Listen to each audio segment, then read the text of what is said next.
Пред оценка е зголемувањето на септемвриските пензии за јадарка, а во прашање е јадарката која пензионерите треба да ја земат дополнително напролет. Уставен суд на сопствена иницијатива ќе преиспитува дали зголемувањето од вкупно 2000 денари е во согласност со Уставот.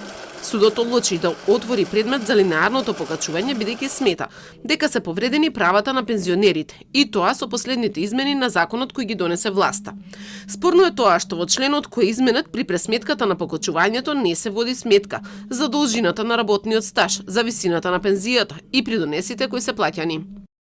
Уставниот суд во оваа фаза од постапката изрази сомнеж дека оспорениот член 2 ги нарушува уставните принципи за социјална праведност, еднаквост на граѓаните како и правната сигурност и легитимните очекувања како правни принципи.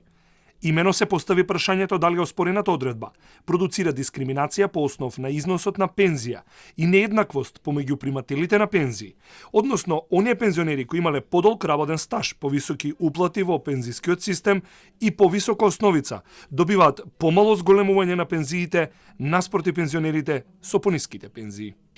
Измените ги донесе собранието на крајот на јули, а повисоките пензии на пензионерите беа исплатени од 1 септември, а следното линеарно покачување требаше да биде на 1 март следната година. Пресметката за начинот на кој ќе се добие линеарното покачување, пропишано со новиот член, е сомнителна за судот. Со поведувањето на постапка за оценување на уставноста на оспорениот член, Уставниот суд ќе испитува дали законското решение е оправдано и во доволна мера избалансирано. Предлогот е на судијата известител Добрила Кацарска, а бил прифатен од мнозинството суди. Предходно, на пензионерите линеарно им беа зголемени пензиите во 2 наврати за вкупно 5000 денари, но ова веќе е застарен предмет. Со измените на законот е вметната одредба и дека пензиите се исплаќаат на територијата на државата.